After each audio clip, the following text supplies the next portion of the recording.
Welcome to the Kelly Cardenas podcast. Thank you so much for tuning in.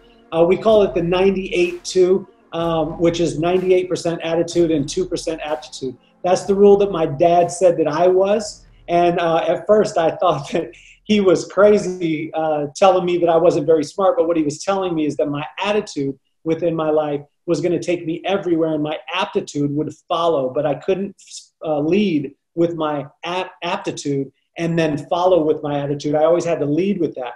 And that's what we're talking about today. I've got on the podcast the one and only legendary, world-renowned Mr. Matty Conrad. This young man has Victory Barber Brand and his barbershops.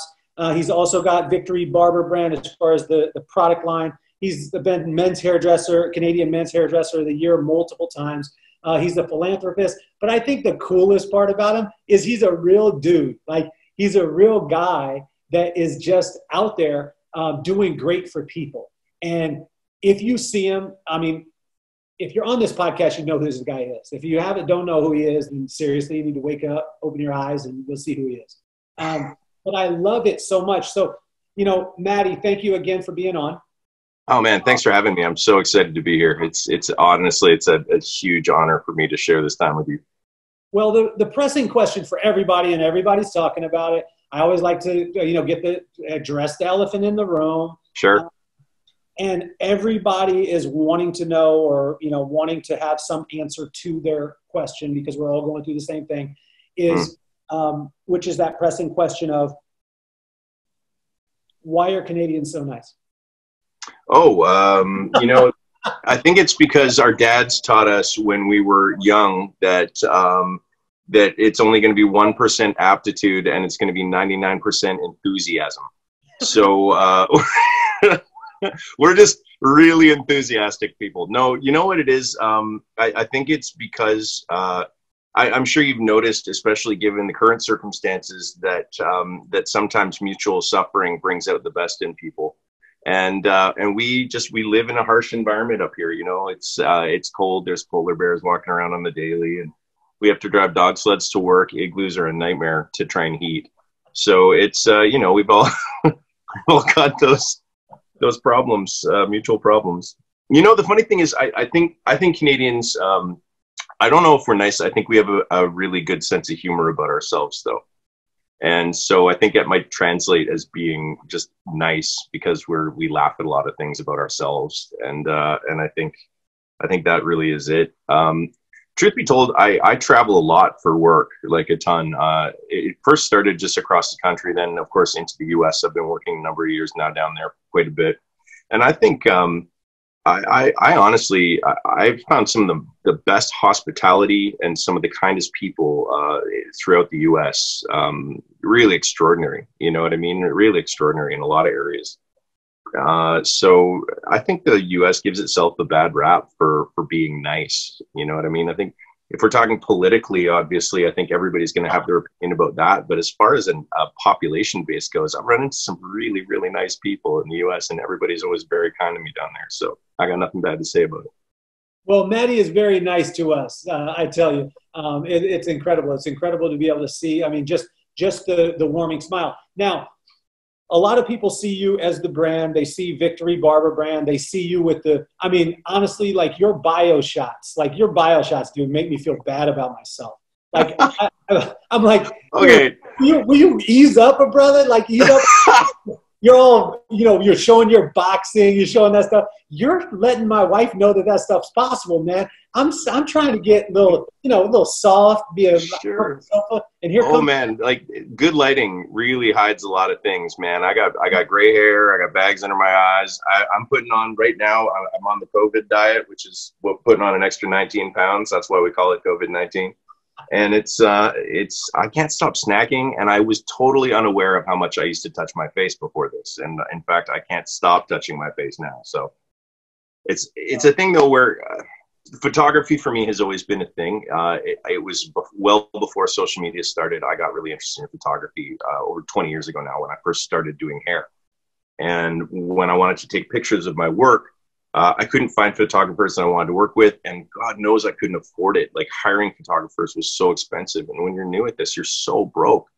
And so I would get a camera. You know, instead of a photo shoot, I spent money on buying a camera, and I took my own photos, and they were so bad. Like, they were so laughably bad. And I didn't understand how a camera worked at all. I didn't understand what lighting was about or any of those things. I knew I looked through the camera and I saw what I wanted to see. Then I'd click the button and I'd look at it and I'd be like, ugh. And I'd try again, and it just didn't work out until I started learning about those things. But a lot of the time I wouldn't have models, so I would just set it up and I would practice lighting on myself. So I would just like be in a thing, and I'd have a remote for my camera, put it on a timer, and I would set lighting up, and then I would just go into a thing. 'Cause again, I was always kind of this loner artist kid, you know what I mean? And that translated into working on my own a lot. And so being in a studio by yourself and just trying lighting scenarios and trying different things meant that eventually I just figured out some stuff that I liked the look of, and I ended up having all these really weird and wonderful pictures of myself. So when social media came along, I was very well equipped. I already had a back catalog of stuff. These pictures that I was taking, where I was like, I can't find anybody to hang out with, so I'm just going to do this myself. That was before selfies were a thing. So you were a pioneer of selfies. Let me ask you this. Like, being like, you know, I'm from California. So, you know, like somebody from California say like, you know, the Lakers, you know, they're like, oh, do you like the Lakers? Because you live in California. And I don't like the Lakers. I appreciate LeBron. I think he's amazing. I'm the Steph Curry guy. Oh, yeah. Okay. But people think because I'm from California that, you know, that I claim a certain thing. Do they do this with you with Justin Bieber? And they call it like a fan by proximity. Yeah, right, like by proximity. You know what I'm sure. saying? You claim so people think that everybody in Canada loves Justin Bieber, and I think Canada has like a love-hate relationship, or I should say love-hate-love relationship with Justin Bieber, because like when he was little and had that like bowl cut and shit, like I personally wasn't a fan because he had made it such a popular look for grown-ass men to walk around with like a moppy Bieber haircut thing, and we went through that whole thing, and I remember just being like, oh Jesus, come on now. But then he moved down to like LA and started driving a Lamborghini around and hanging out with dudes named Pooh Bear and acting like kind of a dick. And everybody's like, oh, he's the bad boy now. But I was like, America, you took Justin Bieber, who was a child, and you gave him a bag of sugar and a puppy. You know what I mean? What did you think was going to happen? And then his album comes out and it's amazing. And everybody's like, oh, and everybody in Canada is like, yeah, he's from Canada, you know. It's like, we went literally overnight from being like, well, he's your problem now, America, to being like, he's from Canada. He's ours. Like, I've never met Justin Bieber.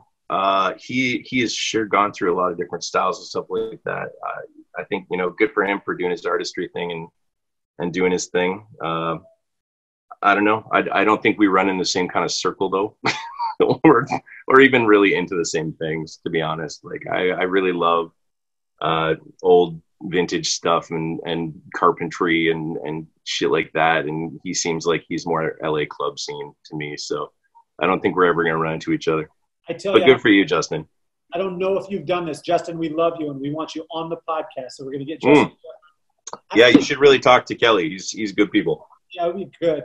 You should just go to that church that he goes to, Kelly. You probably run into him down there sometime. I mean, lots of my friends go to that thing, and they seem to know him on the regular. I'm sure that would be awesome, man. I did go down the yummy rabbit hole one night, like when it was coming out, it was about to drop. I was freaked out because I saw it and I was like, "What is this?" And then I listened to it, and I've never been down. Have you been down a website rabbit hole where you just like you click on one thing and then before you know it, 45 minutes goes by? Oh, of course. Yeah, of course.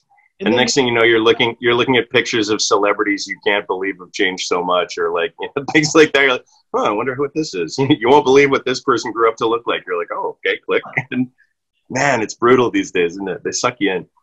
Absolutely. So do me the favor, Matty, take us back, because it was great for me. I see Matty Conrad again, like it's an iconic name. It's a brand, those things, which I think. You know, honestly, like people say that kind of thing, and it's weird because most people see your outcome, but they don't see your process. You know what I mean? And you hit a thing where people recognize the name or recognize you as something, but they don't understand the 44-year process that took to get to that point. And even for me, it's a hard one to reconcile. Because I mean, I grew up as a kid that was very socially awkward, and so much so that I switched schools like 3 times. I was bullied so badly, and so the name Matty Conrad was something that used to get like mocked and ridiculed quite a bit, and it leaves those kind of lasting impressions, or those lasting things that are things you deal with through your adulthood even. But it's really interesting to hear the people say that and be like, oh, the name Matty Conrad is so iconic. And you think to yourself, like, man, I still hear it as like Matty Conrad, you know what I mean? From that little thing. And you think that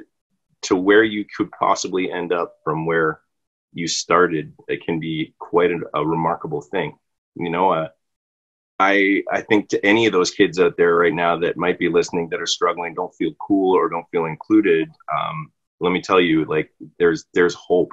You know what I mean? There's hope beyond that. Like I've somehow managed to succeed beyond anything I could have possibly imagined when I was a kid.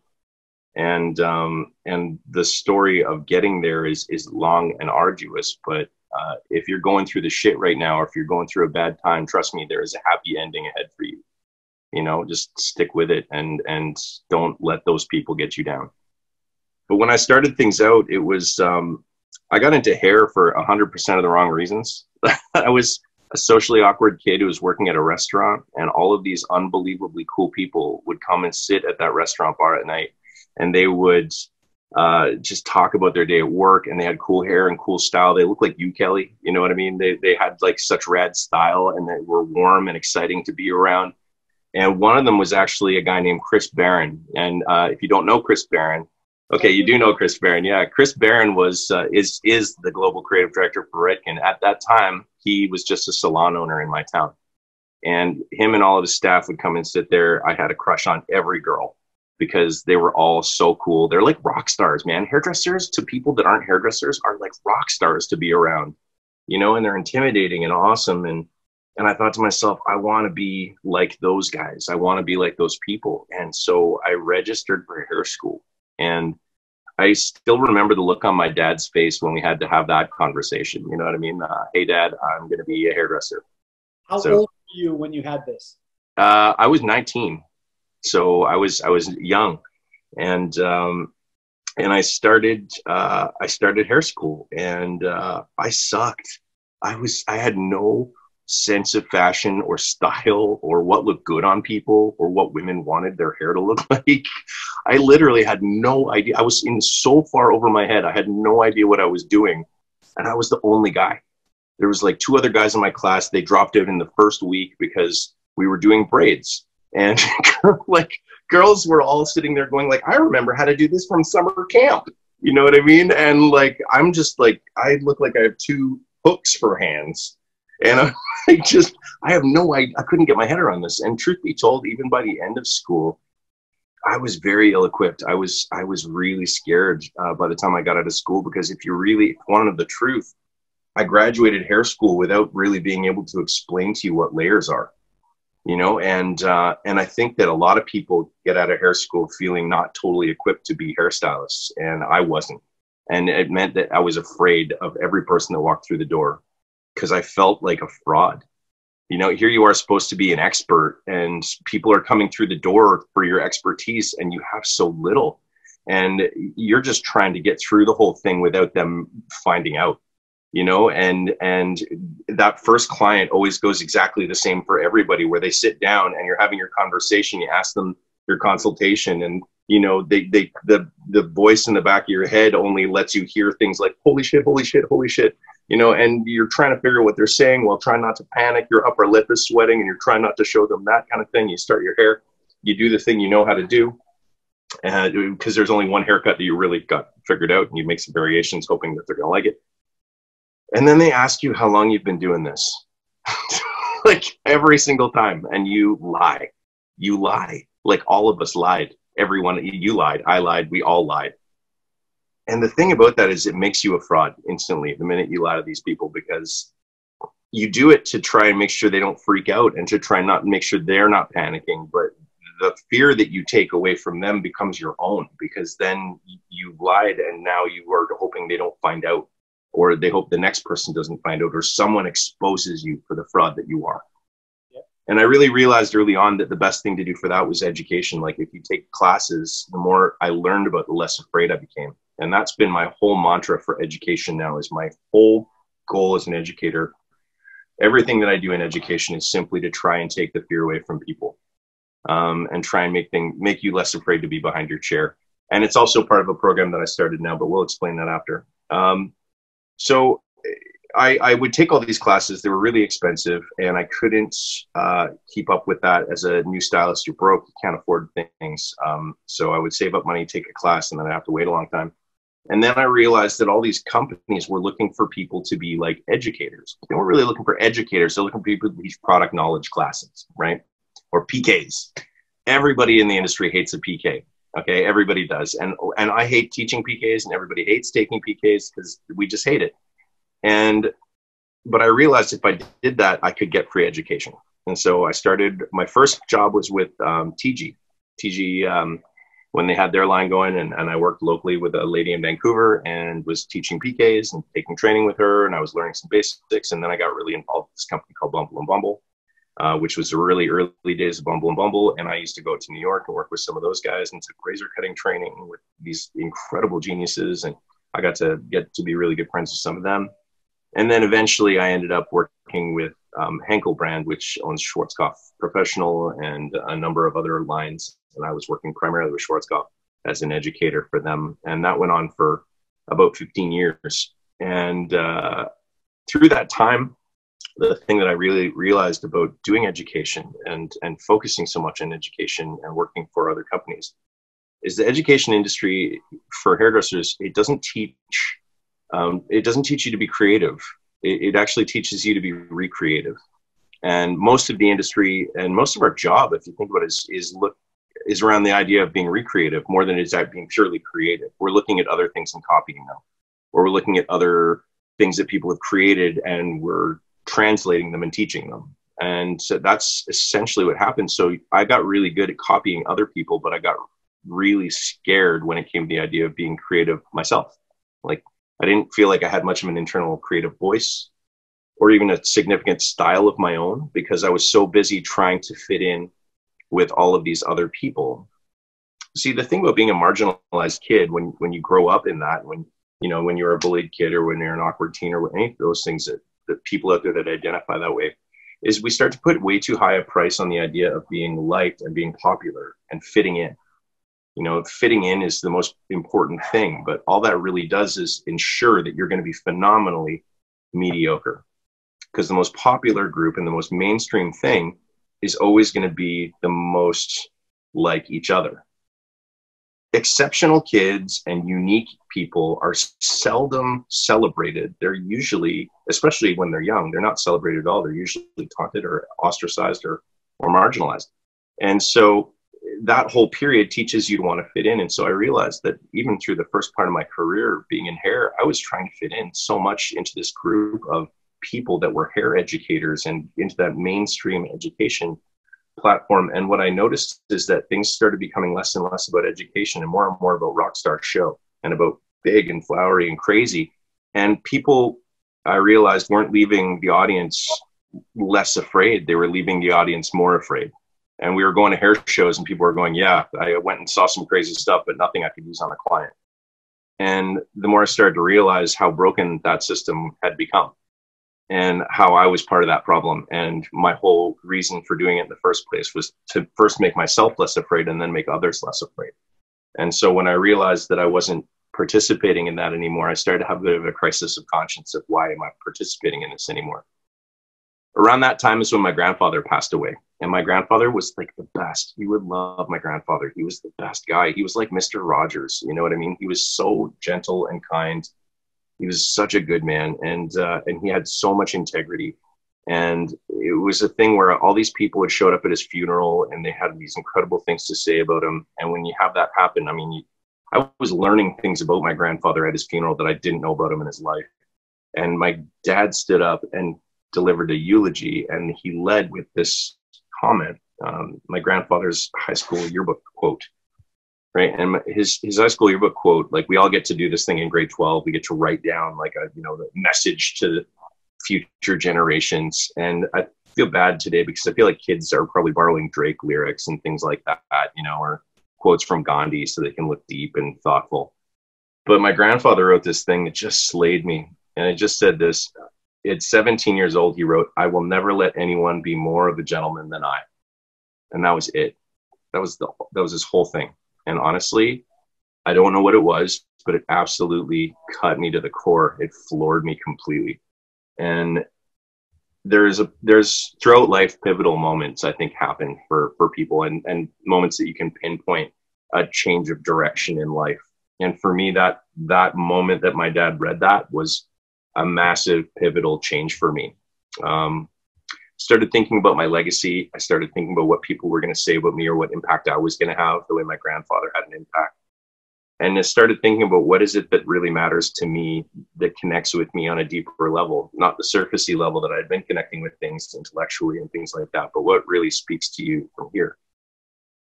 And I started a little bit of an evaluation period after that. And it led me to quit doing education and to close down 2 hair salons that I owned. And I ended up opening a barber shop, largely because it was a love letter to my grandpa and that generation of guys.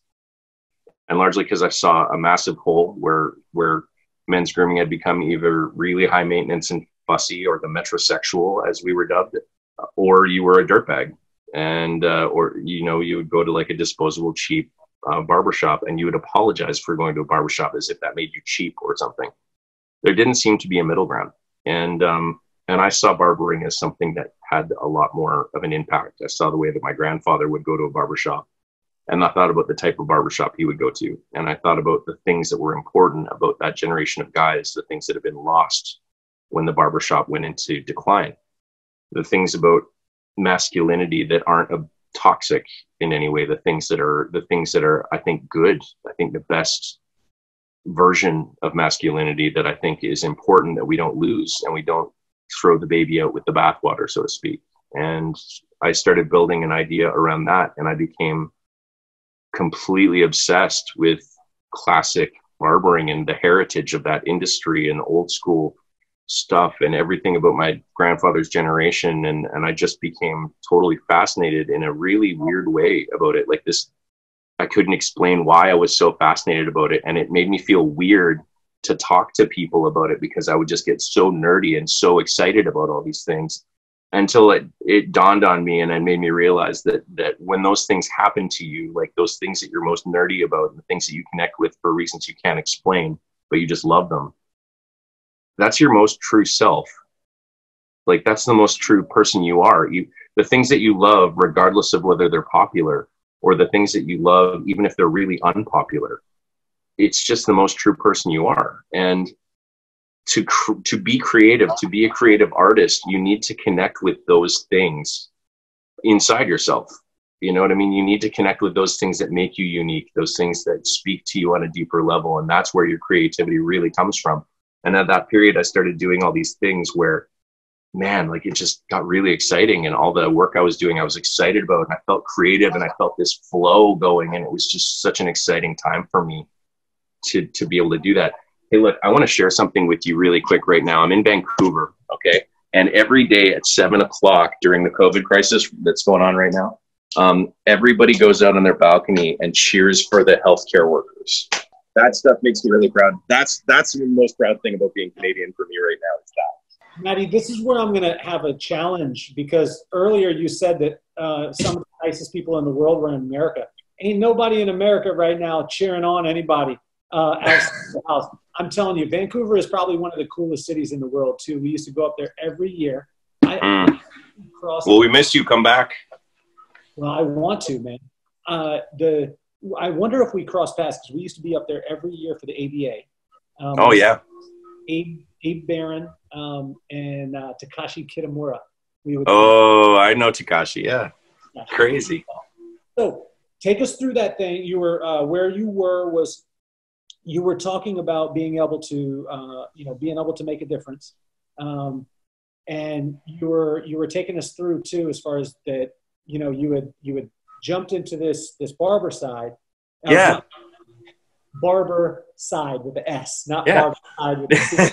Well, that was honestly, the thing is, that was a very scary thing to do at the time. In 2010, barbering hadn't become cool yet. You know what I mean? There wasn't this big movement of barbers that there is now. There was old guys chained to a chair, you know, named Sal, and they were waiting to die. And it was hard to get people to teach you anything, because you'd go to barbers and ask them to teach you, and they'd look at you and tell you to get lost. You know, they were afraid they didn't want to teach you anything. You're going to take their clients away. And there wasn't this thing. So telling all these hairstylists, and of course I've been doing education, I was on stage, you know, I knew a lot of these other artists and stuff. And to look at those people and be like, actually, I'm going to go be a barber now, you know, it just seemed crazy to them.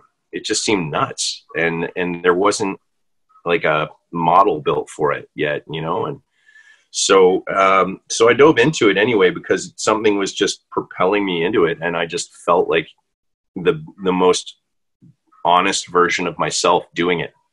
You know what I mean? And it spoke to me on so many levels. I was connected to the work. I was obsessed with learning how to do it. And I was obsessed with the shapes and the styles. Even when I started doing the haircuts, they weren't popular. That was during the Bieber thing, man. Like, people were still moppy hair. Ashton Kutcher had flicky hair, and I was doing haircuts that looked like they belong on my grandpa, and people didn't get it. And it took a while to catch on, and I'm very fortunate that it did. Otherwise, I'd still be doing weird looking haircuts to people in my shop, and everyone would still be walking around with faux hawks or something. I don't know. But I opened the shop, and it was just me and two other barbers on the first day. And when I finished building the shop, I was so far in debt that I had honestly started to question my own sanity. I was like, I think I might have lost my mind on this. Like, I went way overboard. I swung for the fence, and I wasn't sure if the ball was going over or not, you know? And Matty, so it was. Let me ask you a question. Yeah. Is when you say that you went into debt, because I think a lot of the listeners out there are aspiring owners, which if you're an aspiring owner, call Matty and I, seriously, like call us. Sure. Yeah. It's not all, you know, lights and glamour and you're the rock star. When you said you went into debt, what were the things that you made the decisions on early on to invest in that you now look at? Because I know what my answer is. Yeah. I spent $24,000 in my first salon on the walls, which was so stupid. And nobody's ever said, like, wow, your walls are awesome. I've got level 5 Matty walls in my place, which is casinos. And the reason why I got them is because it was the only term I knew in construction. So when I was dealing with the guys, I wanted them to think I was like, I just want level 5 walls. They're like, you sure? We're in a shopping mall. Yes. Yeah. And I seriously almost went belly up because of my walls. What was that you invested in that you're like, maybe I shouldn't have done that? Oh man. I over-engineered everything. Like, literally, I went into a brand new building. They required drawings and architectural stuff and all that. I hired a guy, the designer, because I got really insecure about my own ability to do it. And then I decided, well, maybe I should get somebody that knows what they're doing. And then it turns out they didn't really know any more than I did. And they did a lot of work that I ended up having to pay someone else to do again. And then I found that the biggest problem was when it came down to like the plumbing and it came down to like the actual, like some of the structural stuff.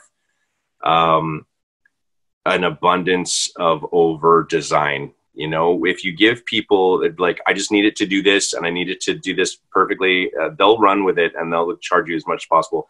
My first barber shop, and I mean, I'd owned a couple of hair salons before this, which I was able to build myself with my friends. My first barber shop of the Victory shops cost me over $250,000 to build out. And I had an $80,000 budget. So there was a lot of debt. And the thing that's interesting, especially as it is right now, and I think you and I were touching on this earlier, but one of the things that I want to share with people that don't own shops and that share with people that do own shops is the understanding that businesses have 2 phases. Every business has 2 phases. The first phase is risk. Okay. And the second phase is reward. And the risk phase is totally proportionate to how much money you have to spend to start, to get it going. For some businesses, that will be a very short phase. For some businesses, it will be a very long phase. And the reward phase is always at the end. It's never at the beginning. And so when people start out, when people expect the reward phase at the beginning, it's not going to be there. When stylists work at a shop and they see a busy shop that is still new, they're not making money. They're in risk phase.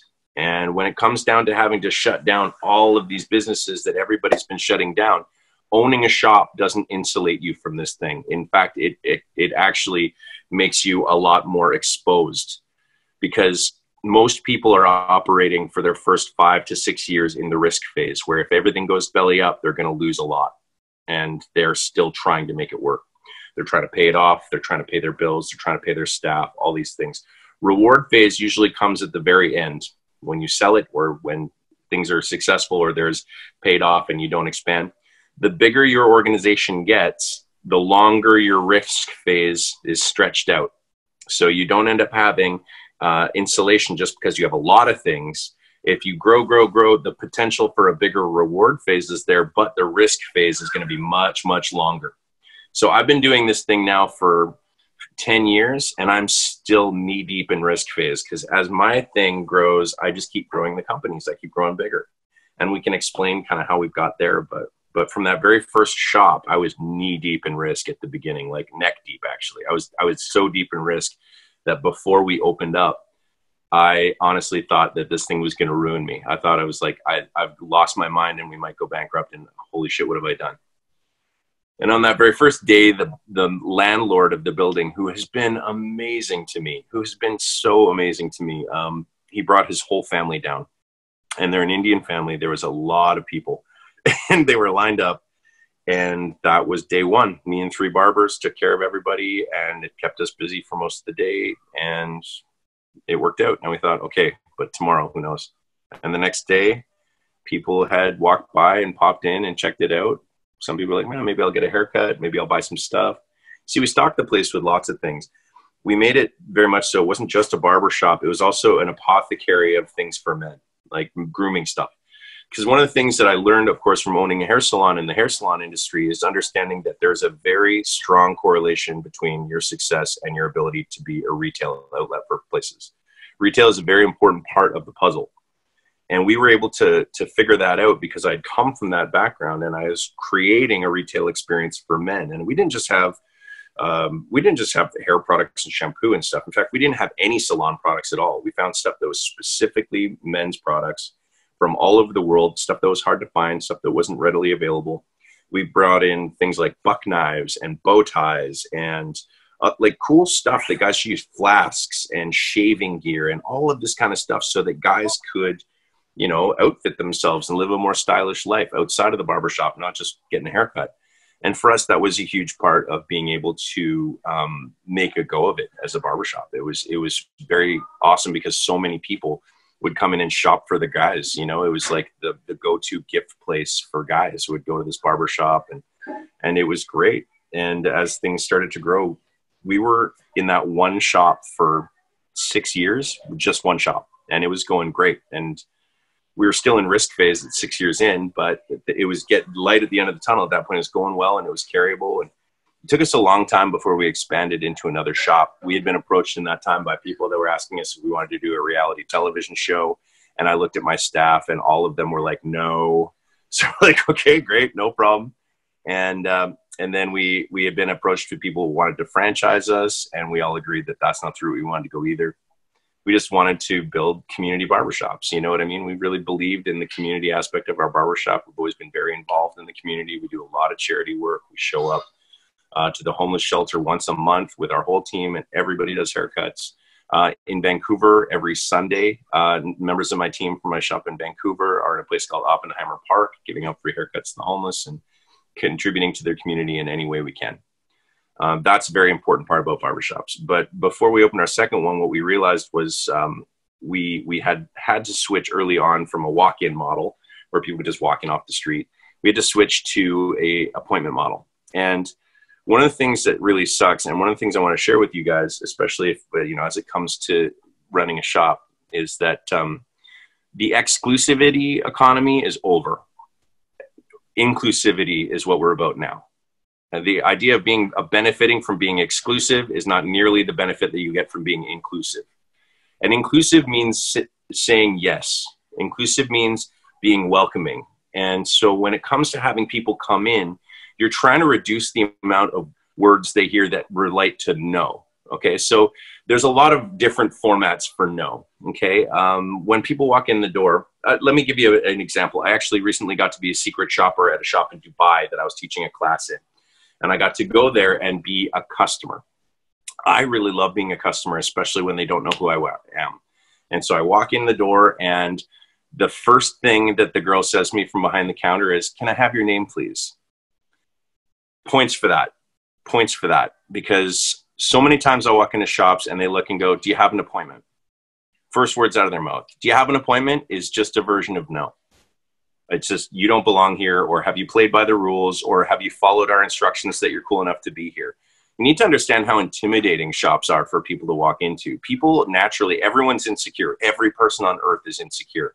And you have no idea how intimidating your shop is to most people, or how intimidating you are to most people, because like, we're just so used to it now. It's so normal for us. But for most people, they're like that 19-year-old kid working behind a bar at a restaurant that was just intimidated by all of them because you're like rock stars. And so the idea of being welcoming, like, "Can I have your name?" was the best thing to answer, because it was like, oh, that's inclusive. You just want to know my name. No problem. It's like, "Hi, my name's Matt." And they're like, "Great, Matt. How can I help you?" Awesome. Points for that too. You know what I mean? "How can we help you today?" is great. You're on my team. You're trying to get me in the door. You're not trying to be like, "Hold up, are you cool enough to be here?"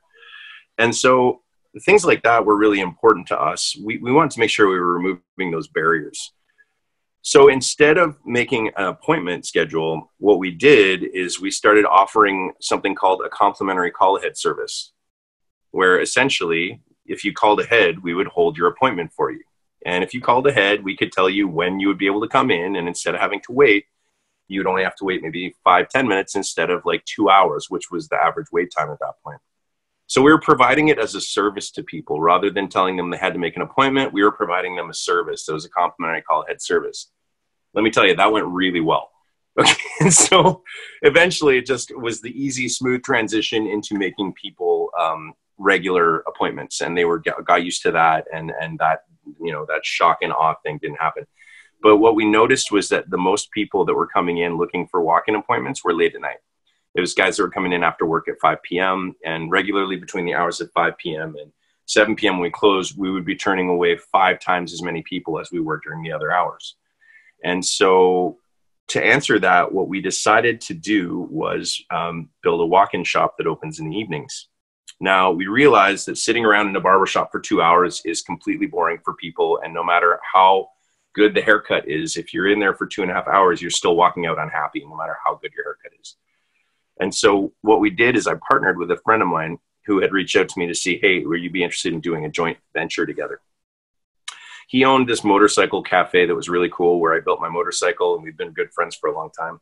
And we decided we wanted to build a place that was kind of like a cool dive bar.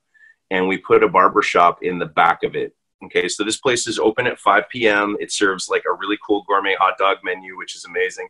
And cans of Blue Ribbon and all, like, you know, Coors Banquet. And so, like, it's a really lowbrow, like, cocktail bar, basically. And we've got, like, old vintage video games and stuff like that. And it's a really cool aesthetic. I got to design the aesthetic very much around, like, the kind of feel that our barbershop has. And then in the back of it, we made this little 2-chair barbershop that's walk-in only. And people can go in there and they can take a number and then wait for their turn. There's 1 or 2 barbers working there at night. And then they go out and hang out in the bar.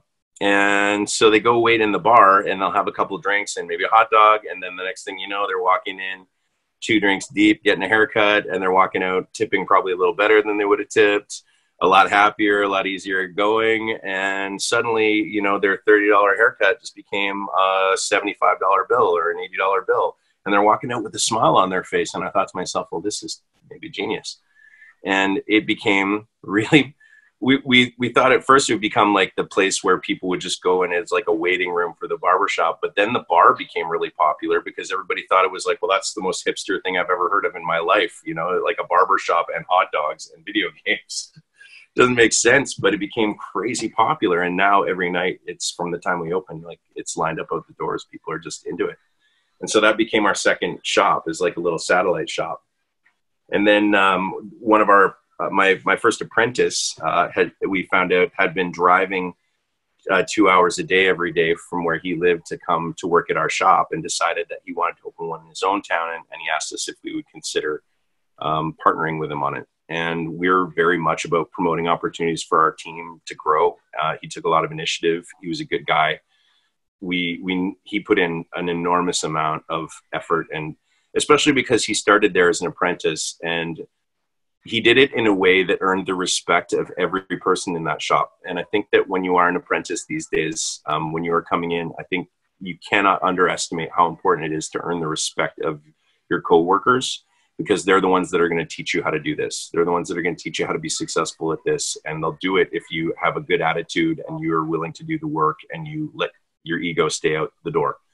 And he did. He exemplified that. His name's Sugar. We love that guy. And he's now an owner of one of our shops. He owns one of the Victory shops with us as a partner. And he's amazing. And he's just come from zero into doing such an amazing job running the shop, the Victory North shop that he has. And I'm really proud of that guy.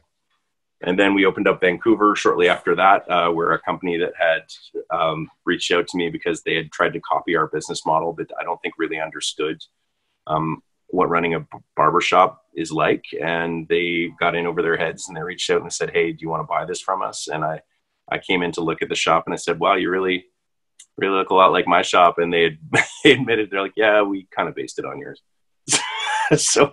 So we took it over, and then I moved to Vancouver, and so that's where I am now. And shortly after that, I had been doing a lot of education and a lot of work with product companies and things that were asking me to do creative director work and offering me all these big jobs. But I kept looking at their products, and they were never things I was excited about or really believed in enough to put my name on. And it was at that point where somebody had come, and I'm not going to name the company, but one of these companies that was launching a big men's line came and offered me like a fuck off amount of money. You know what I mean? To do a job I didn't want to do. And I felt that moment of crisis that I had back when I was doing hair, you know, before my grandfather, you know, when his thing came along. It's, you know, that I'll never let anyone be more of a gentleman than I. And I realized that no matter how much money that was, I couldn't do that job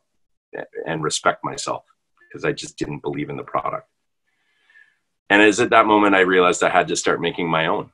And I quit my very lucrative jobs working with other companies where I was getting paid a lot of money and traveling around and having all that stuff taken care of to enter yet another massive risk factor and a huge other risk period, which is starting a product line. And let me tell you, the risk timeline on that is a lot longer than it was for a barbershop. And the amount of investment is terrifying, but it's fulfilling.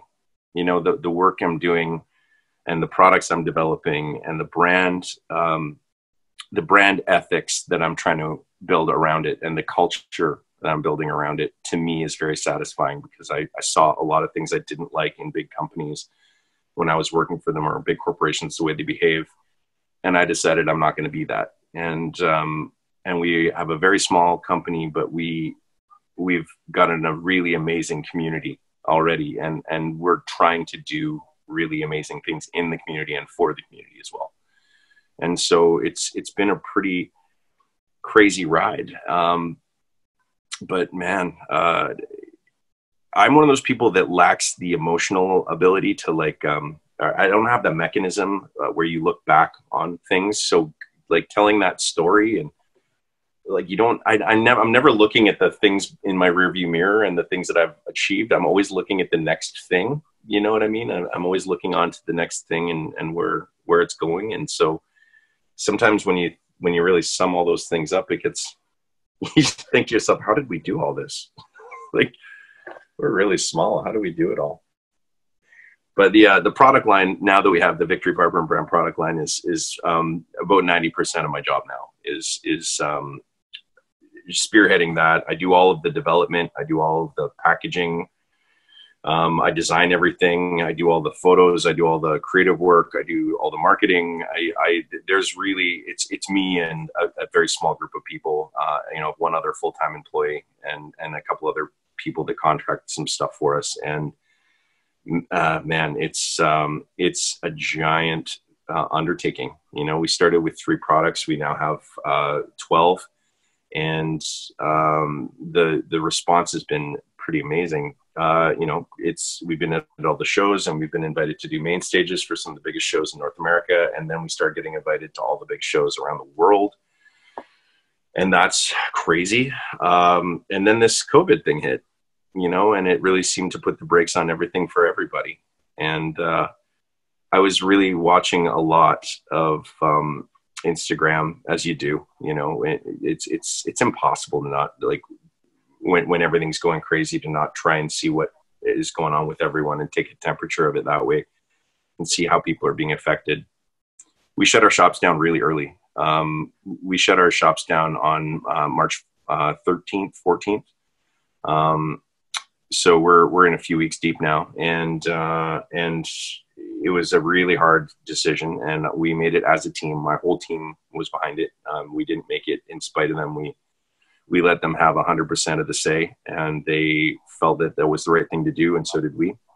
So we closed our shop down, and I, like I say, we're still in the risk phase of a lot of that, which means that we're on the hook for an awful lot of money every month. 4 shops is, we have 42 empty chairs.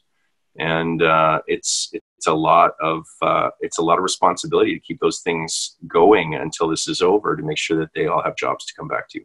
And so we're doing that as best we can.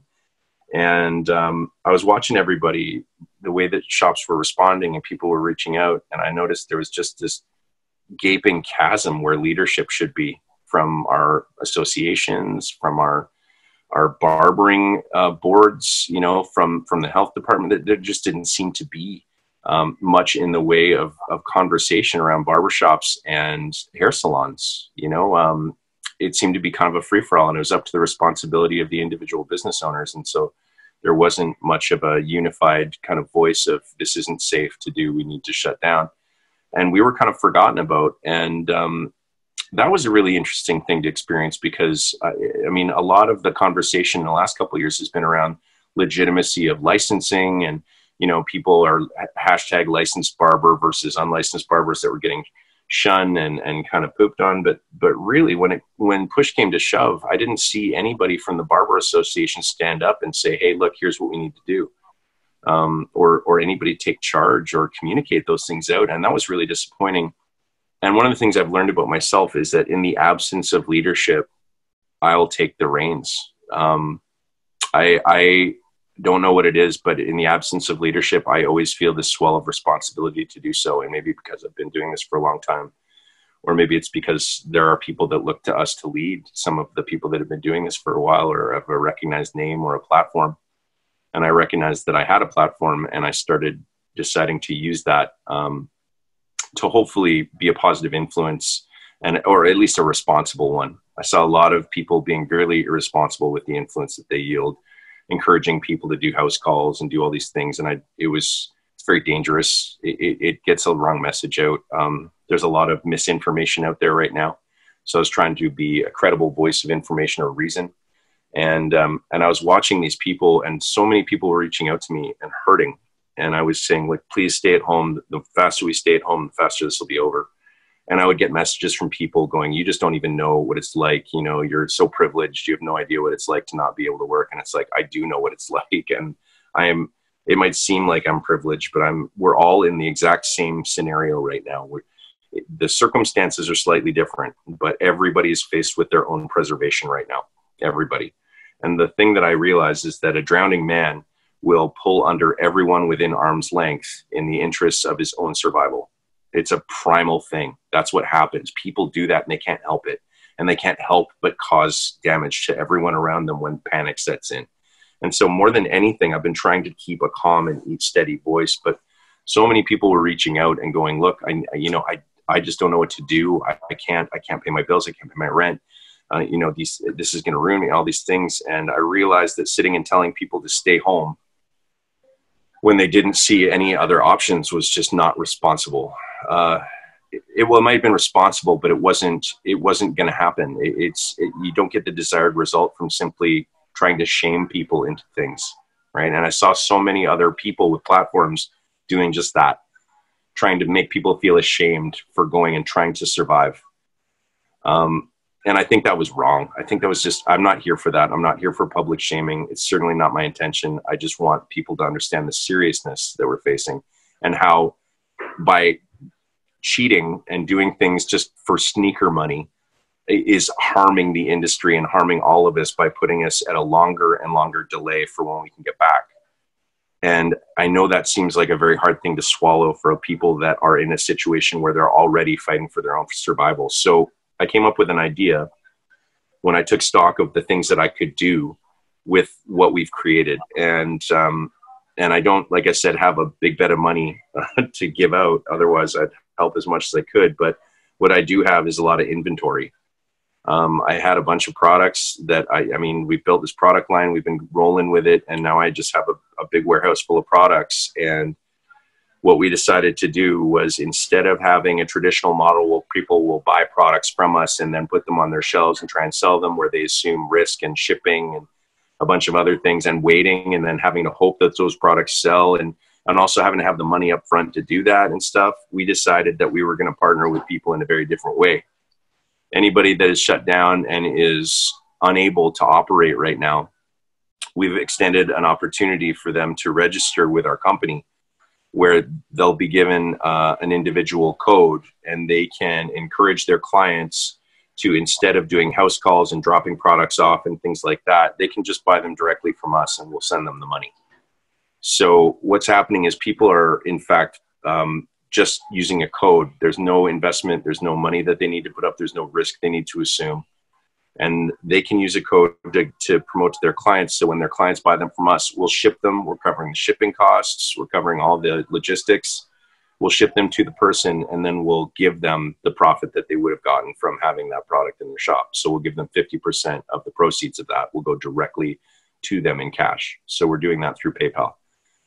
And it might not seem like a lot, and it's a crazy thing. And I don't see a lot of people stepping up in other ways to do that, but I knew I had to do something. And I've been really encouraged because in the first 36 hours, we've already raised over $1,000 to give to people. And we're trying to offer an opportunity for people to get help and survive from what we're able to offer.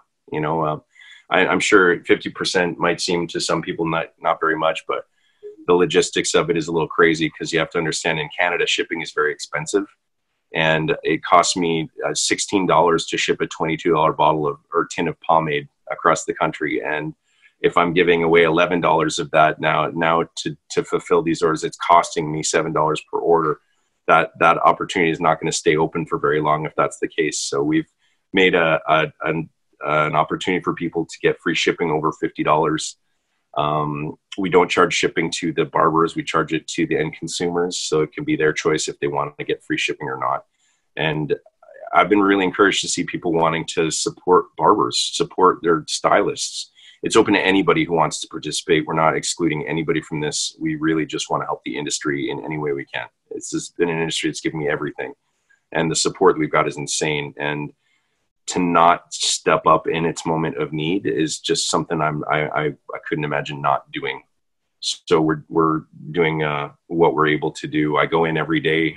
I package up orders and I ship them by myself. I'm still socially isolating by myself in my barbershop. So it's it's been what we've been able to do for the time being, and hopefully this thing is not going to last too long.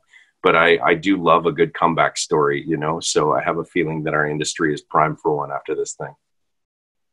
Well, Matty, when I want to move backwards because Sure. Dude, I could, and I think everybody listening, we just want to hear more Matty. Like, we just want to hear more Matty, because the more and more that we hear, the more and more that we have this almost renaissance man that, I mean, let's go back, right? So Yeah. you were a kid and you were, Mm-hmm. you know, you said you were socially awkward. You were, you know, you were bullied. I'd like to hear, you know, a specific instance too of that, you know, because I think it gives it legs. It helps people to understand that if they're going through those things. But here's this kid that went through those things. And Yeah. now, I think that you always have a fork in the road, right? Yep. So generally the abused Mm-hmm. become the abuser, and very seldom do they make a change and make a difference. You make that difference. Why is that? Like, where did that come from? I mean, was that ingrained in you? Did you see it from your parents? Did you see it from your uncles? You said your grandfather was a big influence for you, but I think our grandfather's generation is particularly, I mean, a lot of those guys were part of community outreach groups. You know what I mean? They belonged to like lodges or community projects and things. Like, they came from a generation of people that went through a thing like what we're going through now, and on the other side of it, realized how important it is to support the community and support each other and do what you can to help your fellow man. And I think the reward in doing that is, you know, doing it is its own reward, really. You know, the things that you do for yourself to try and make yourself happy, to try and make yourself successful and all these things, they're ultimately not particularly fulfilling.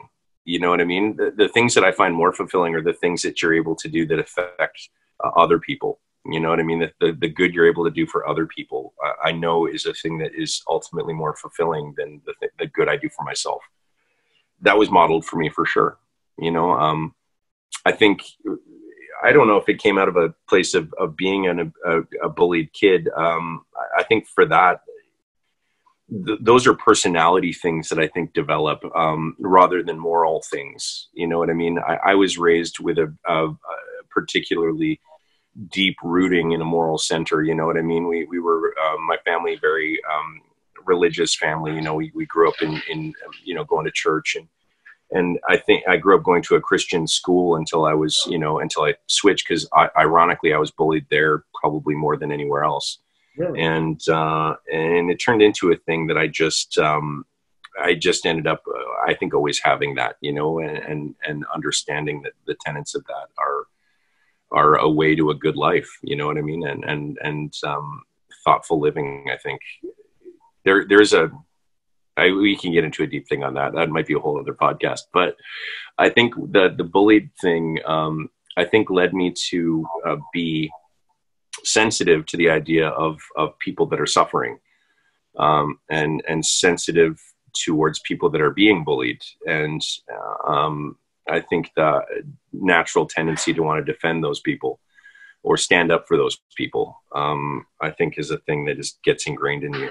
But again, I think also the desire to fit in and be liked, and the desire to be vindicated, I suppose. You know what I mean? There's this thing when you're faced with what feels like injustice, that you can't explain, and it doesn't seem to have much sense or reason. I think there's this desire for vindication, and I'd be lying if I said that some of the motivation for my own success hasn't been to prove others wrong.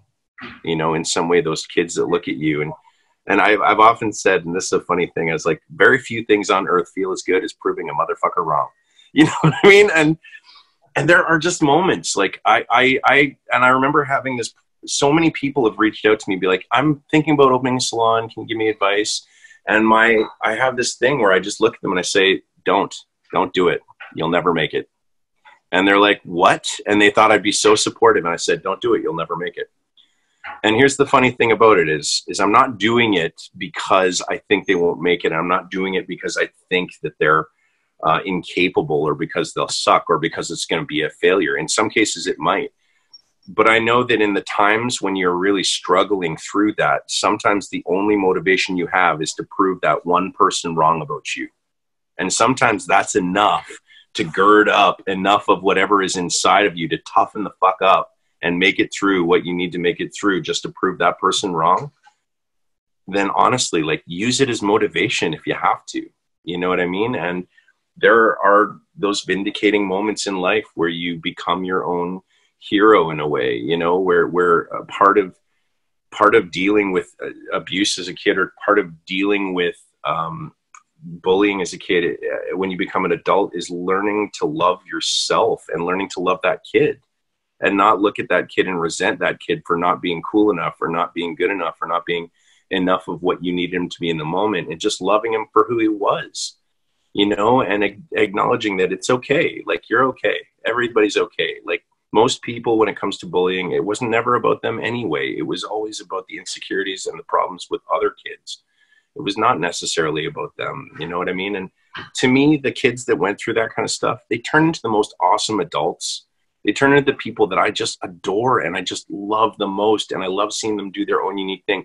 When I see kids these days, like teenagers especially, that are just doing their own weird thing, holy shit, I just want to go and give them a hug, because they're going to be the most awesome adults. You know, when they don't care about what everyone else thinks, and they're just out doing their own thing, totally unaffected by what everyone else thinks or says. I'm like, God, I love that. You know what I mean? I find that so inspiring and so awesome. And I think that more kids should understand the value of that, you know? So I guess that's a long-winded answer, but, I think it's but yeah.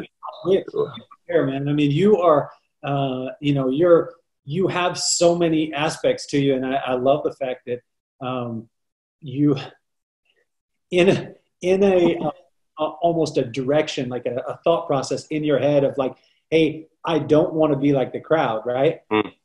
You have become, and I watched this at BTC. It was the first time that I got a chance to be able to be around you.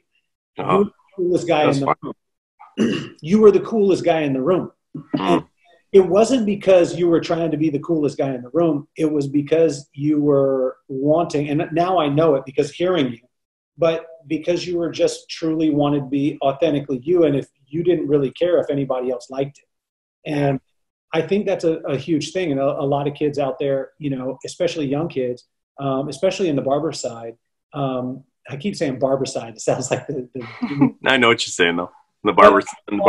Aspect. A lot of kids want to have the bravado, want to have the stuff. And it's amazing because, like, again, when I saw you, you walked out on stage. I remember watching you, and you came out and you cut and you did your thing. But you spoke to the audience almost like they were in your living room. How have you been able to keep, like, because, I mean, as much as you could try and deny it, like when I say, like, the world right now, Matty Conrad, you're like, that sounds kind of weird. As much as you can say that, I mean, really, it's there. Well, I think the thing is, it's I mean, the connectivity that we have now, or the ability to connect with people that we have right now, is greater than it's ever been. You know, and as much as people feel like, I know it's common to hear things like, well, we're so connected, but we're so separate these days, or we're so, you know, we're so alone. I don't feel it. I mean, I certainly have moments where I feel lonely and things like that, but, and it is weirdly isolating when people look at you as an icon or whatever. It can feel very isolating. But when I'm on stage, I feel so connected to every person there because I'm there for them. That's it. I'm not there for any other reason than them, than every person in there. Every person that wants something, that wants to feel less afraid, that wants to just maybe laugh or be entertained or whatever. I'm 100% there for them. Like, there's this thing, I've been talking to my team. I have a small team of people that I've been developing on my own that are not influencers, that are not big names on Instagram and stuff. They're just people that I think have an honest heart for education and honestly love our industry and love what we're about. And I've been working with these guys. And the thing that I often say to them is, look, you can be, you know, you can be a star on stage, but you become a legend on the floor. And the reason why I say that is because connectivity, like I say, like, exclusivity isn't the model anymore, man. It's inclusivity. Inclusivity is the new currency for me. Because I remember coming from a generation of hair artists that would get up on stage, do really cool things, be really elusive, and be really disconnected and really far away on stage. You didn't get to talk to them. You didn't get to see them. You didn't get to touch them, have a conversation, or connect with them at all. You just got to admire them from afar. And they liked that. They liked that level of elusiveness because it made them more mysterious, and it, you know, it made it easier to keep the illusion of that up. I don't think that exists anymore. I really don't. I don't think there's I don't think there's a payoff for that anymore. And truth be told, it was never me. It's never going to be me. I'm never going to be that guy, because I I don't believe I'm that guy. I don't want to be that person. I love to connect with people. Like when I met you, like right away, I knew who you were right away. I follow you online. I know who Kelly is. And it was cool to actually get to take a moment in a room full of people and just connect with you for a second and just be like, hey man, it's really nice to meet you. And I recognize how important that is for people and how important it is to me. You know, I got a light here. There we go. That's a little more lit up. How important it's been to me in the past to meet people that I look up to or that I respect or admire, and to have them be warm and take a moment and connect and really make me feel like they're listening to me or you know, make you feel important, is such a big part of it. And is such a important part, I think, of having that connection and having this social community that we have now. And understanding that every number that is on your Instagram feed, it becomes you know, the big numbers and stuff, they just become like this digit, you know, like this en masse body, but understanding that each person represented there has a life just as rich and complicated as your own, and has needs and insecurities and triumphs and challenges and talents and shortcomings. All of us do, everyone. And it's interesting when you start to look at that and start to realize the ability that you have to, like I say, take away fear for people, or to just take that second to make them feel important and make them feel seen and heard. Whether you're standing on a stage or whether you're standing right in front of them in a room, you know, I think that that's probably the most valuable thing that you can give a person, beyond just, you know, some techniques to do haircuts. You know what I mean? I think about the things that have real impact in people's lives. And for me, it's never just the haircut. It's never just the information. It's never just the joke that I'm making. It's the ability to connect with them and make them feel understood and make them feel like they belong. Have you ever have you ever noticed how much more normal you feel at a hair show? Yeah. You know?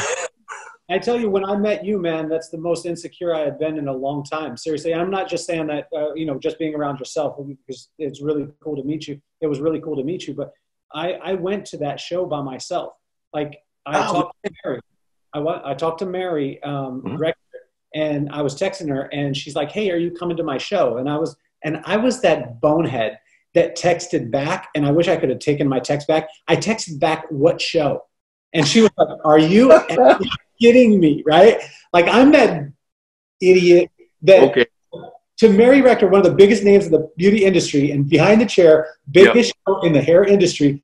And she's like, "You coming to my show? Which show, Mary?" And then I acted like I was joking. And then she's like, "Are you kidding me?" And I said, "No, I'm just joking." You know, and then she's like, "Well, I'm coming." And it was like 2 days later in San Antonio. Well, I go to my wife and I was like, "Mary Rector just invited me to her hair show. Should I go?" And my wife's like, "Yeah, go." So I hop on a plane. I come by myself. I'm sitting in the room, and it was a different world. Like, you know, and it was so cool to be in that insecure part of it, because I got to have genuine connections with the people. Got to meet yourself. I got to meet Philip Wolf, really, really cool guy. Oh man, Philip's a good friend. I love that guy. Hey, I talked to Philip, and honestly, I want Philip on here too, because I want real people. Yeah, he'd be into it. He'd be a great conversation. He's a really interesting guy. Dude, Tom Bachik. You know Tom Bachik, yeah? I do. So Tom, and we're going to have Tom on it. And I was so insecure, but it was so cool because how warm you were. And I remember where your stage was, and it was like you stopped and you really spent time with me. And for those of you, honestly, that see Matty at a hair show, you see him out and about, you see him on Instagram, you see him on all these places, please, like, if you haven't already in this hour that we get to spend with him, approach him. He's a real dude. Like, I want to play pool with you, man. Do you play pool? It seems like you play pool. Do you play pool? Oh, I'd be into pool. Yeah, I'm down for a good time. Don't tempt me with a good time. Do you play pool though? Or are you like, is that your thing? Look, I'm not going to say that I play pool well. All right. Okay. I know the concept. I dabbled, but I'm not like extraordinary at it. Okay. What is that thing? Like, I'm like most hairdressers don't do this, but I'm a huge bowler. Like, oh, no way. Dude, I bowl, man. I mean, my high is 273. Holy. You know, you actually bowl. You're a good bowler. Balls I got the like big Ern McCracken wristband that I hold. You know, I'm in, and I'm all about it. You know what I'm saying? What is that thing that Matty does? What do you do, man, that is like non-hairdresser? You know what I'm saying? Oh man, I mean, like activities wise, like I really enjoy boxing. You do the boxing, okay? I love boxing. I love things like that if it's activities. But like honestly, like if I have a secret superpower, it's like carpentry. I like to make stuff. And one of the things I find that's really interesting, my job in recent years has become a lot more like virtual, in the sense that I'm making stuff that is essentially is just a bunch of digital information and not like a real thing that I can hold in my hands.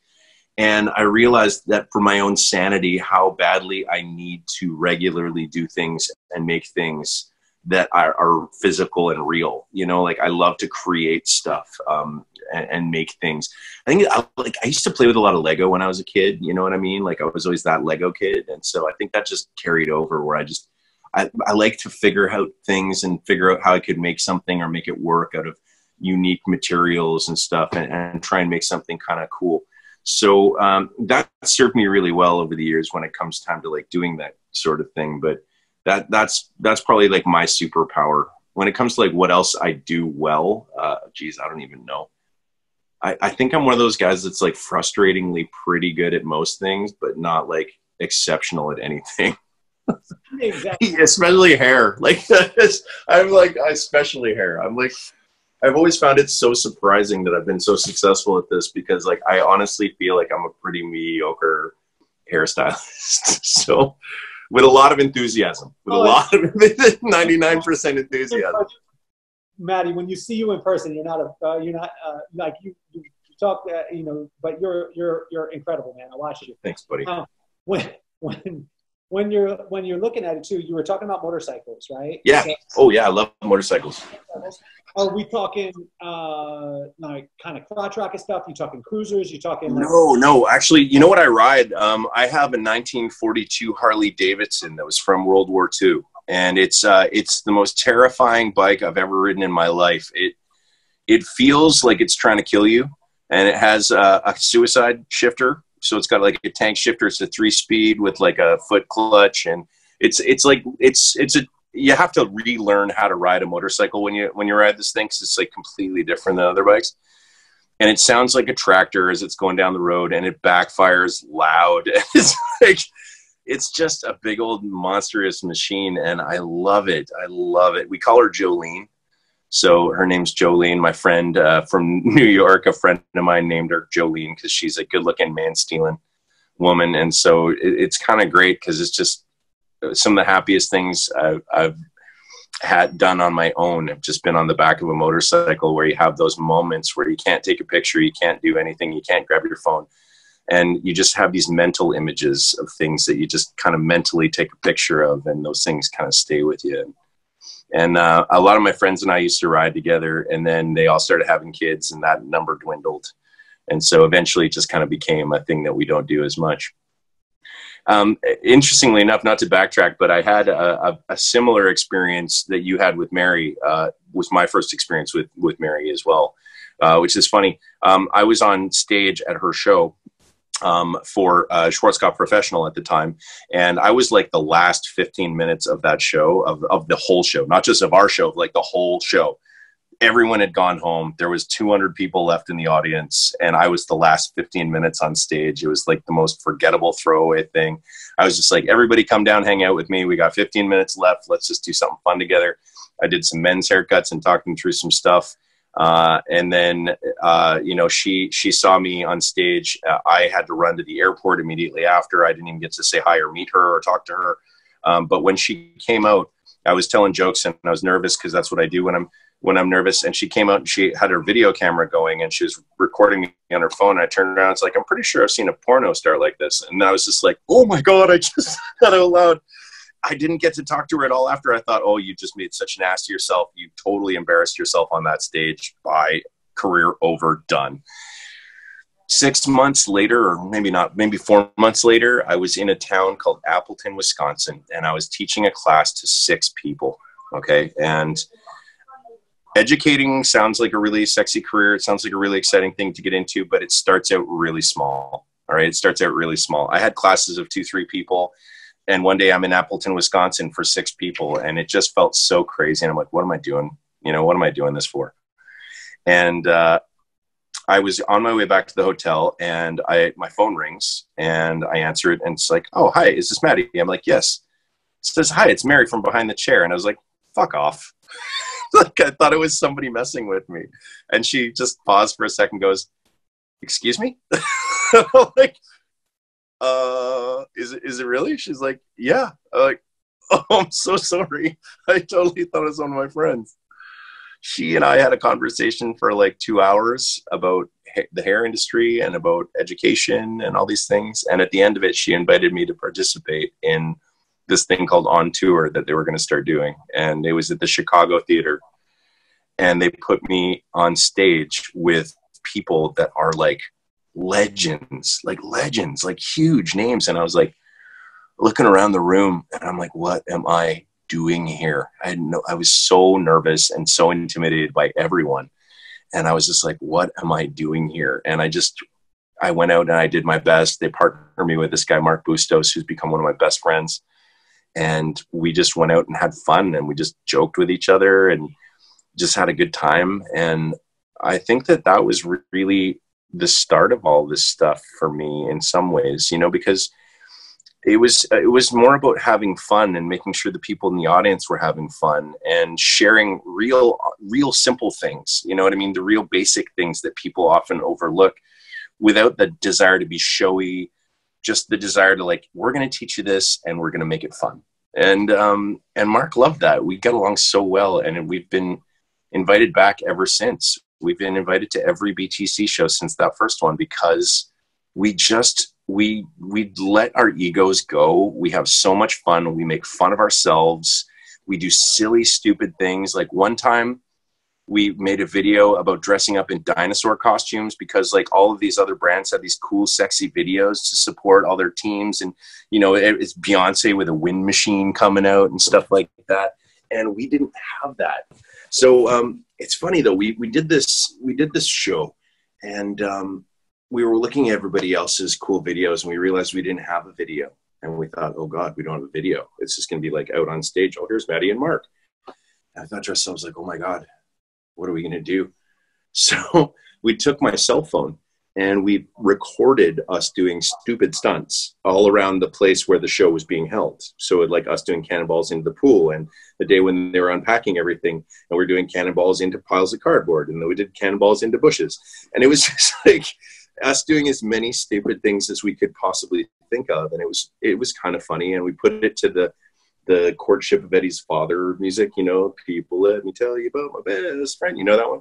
So we did that, and we made this video, and we were of course staying up super late. And you know how when it gets later at night, things just seem funny, and we couldn't stop laughing. And we're like, that's hilarious. Oh, do this. Okay, that's hilarious. And then the next morning we were like, okay, well, we gave them the video and we gave them the thing, and we were standing backstage, and we're like, we're pretty sure nobody's going to be here. Because it was super early in the morning. It was like 9:30 in the morning. And it was like a late party that night. And we're like, nobody's going to get up to see this thing. And so they start playing the video. And as soon as we start hearing the video, started hearing people kind of giggle.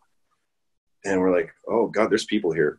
And Mark looks at me, he's like, what if this is the dumbest idea we've ever had? And we both started to panic. We're like, oh my God, what have we done?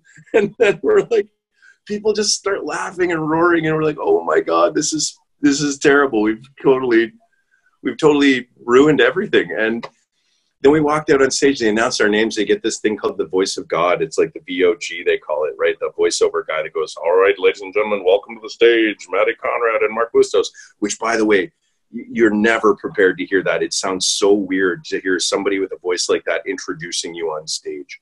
It's like mind-blowingly crazy. And here's this thing, and this is something I forgot to mention earlier, but I think bears mentioning.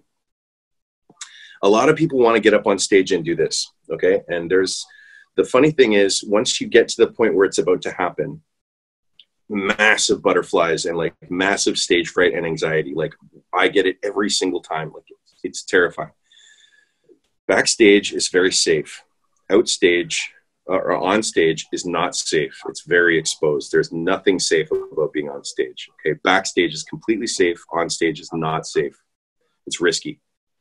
And between those two things, there is like this invisible curtain, and it's built out of everything that you're afraid of.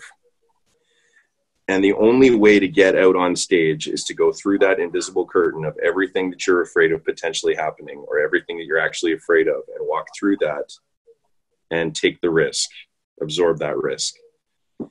And I've found that it's a really great metaphor for most things in my life, where everything you want is on the other side of fear. Everything. And there is no such thing as reward without going through that curtain. You know, the interesting thing about it is that when we walked out in that moment through that curtain of fear, holy God, there was like 3,000 people in the audience, and they were screaming their heads off. And Mark and I just looked at each other and we're like, what just happened? Like, what is this? What are we doing here? And then we just kind of went into our thing and did our thing. And, you know, we didn't take ourselves seriously. We made jokes, and we made jokes about each other, and we made jokes about our models, and we just shared what we love. And we got off stage, and there was this like lineup of like 600 people waiting to take selfies with you. And that's another thing you'll never, ever get used to, is the idea that people want to take selfies with you. It was really weird. But then we really realized, like, how are we going to top this? The next show, we did this video about us dressing up in dinosaur costumes, and then we walked out on stage in inflatable dinosaur costumes, which was hilarious. We did a catwalk with T-Rex arms.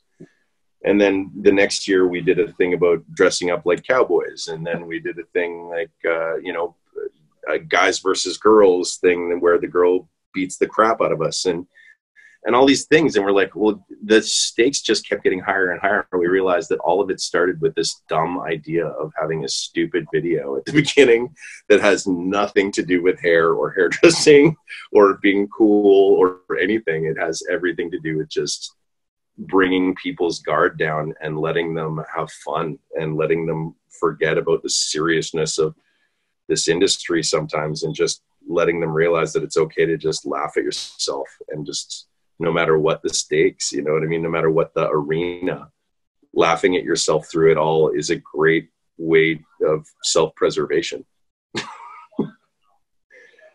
Anyway, it's been pretty funny. I have no idea what we're going to do this year. I have no idea. Like, to see, the first one that when I got to see you, it was the basketball one when you did the girls against the guys, and it was Stay Gold, right? Stay Gold. Is it Stay Gold 31? No, it was that was Pope, actually. Pope the barber. Pope the barber. Yeah, I love Stay Gold. Sophie and I have worked together a lot, but that year we had Pope, and she was so funny. She beat the tar out of you guys in the video. Right? Yeah, I just felt, the funny thing is we do that. That tradition has remained. We do that on site. We fly in a day early, and we spend a whole day filming that. And then my filming guy, who's just become used to like super high stress situations like that, we get there and then we just edit it all in one day, the whole thing.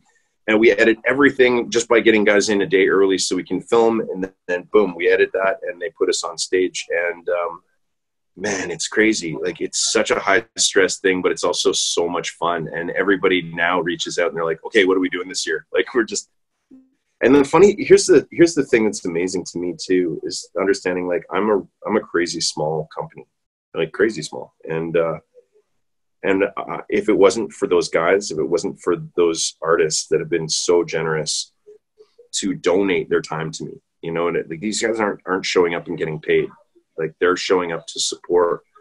I wish I could pay them, you know what I mean? And I'm like, guys, here's what I want to do. I want to share the stage time that I have and try and highlight as many people as I can, and try and give as many people as I can an opportunity to get out there and share their message.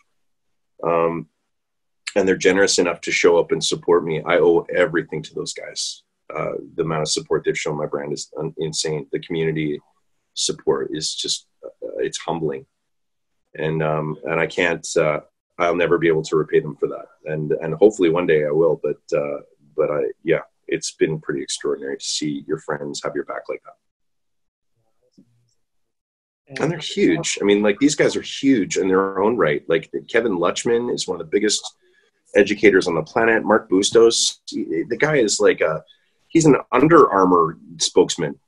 Like, I mean, you know, he's like the Steph Curry of hair. And then you have all these like crazy people showing up that are just like Pope and like everybody that's been on that stage with us has just been generous and extraordinary. And I pick them not by their talent, but by their character. You know, all of them are extraordinary people, and they care about their community. They care about hairdressers. They care about making people less afraid. This has been, honestly, it brought me back to center hugely. A conversation with my buddies, my best friend since fourth grade. Shout out to Will Simmons. He's going to be on the podcast, but I'll have to bleep him every second word because the dude, honestly, like we grew up together. And his F-bombs are prevalent. I'm no slouch, I've been told. I think I hold the current record for most amount of F words on stage at a BTC show. But the nice thing about working for yourself is you can't get fired. Exactly. Our department, I'm going to put it in the special filing cabinet that's round and black and sitting right in the corner. Right? Yeah, my buddy and I, Will, we were talking, and, you know, it was, I think that there's points in your life where you need to hear, and I think that every listener out there needs to, at some point, needs to hear this. As far as like, honestly, guys, if you want to be the coolest person in the room, be yourself, and don't try and be cool. Just be yourself. And my pop, I mean, I always try to finish this thing off with things from my pop. So I'm going to say one from my pop. And then I want you to say something either from your dad or your granddad, who is your influence. My pops is big. I want you to meet my pops, Matty. Yeah.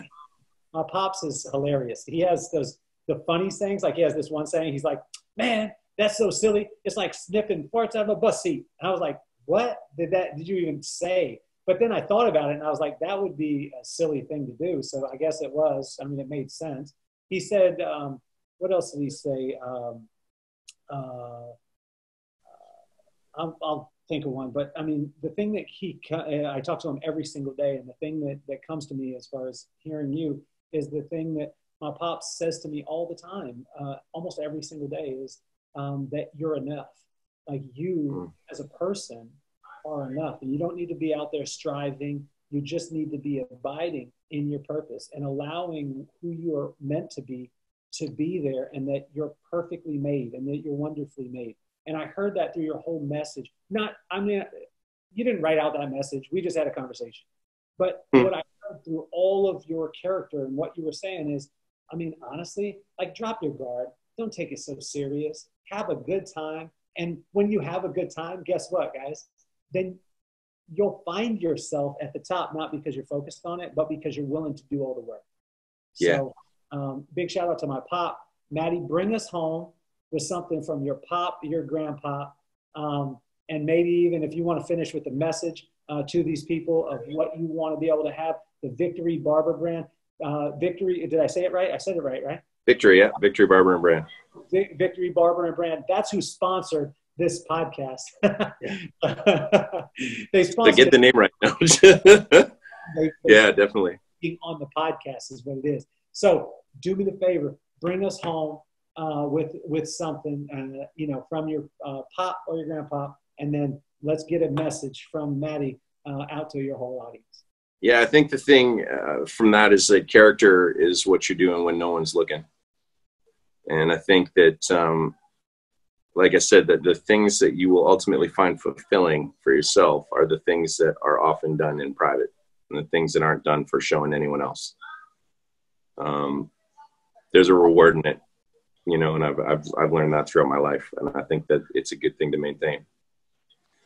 As far as the message from me, I think I want to echo what your pop said. Obviously, it's like you are enough, but I think the thing is that I want to get out to people is that trust in the process and be patient.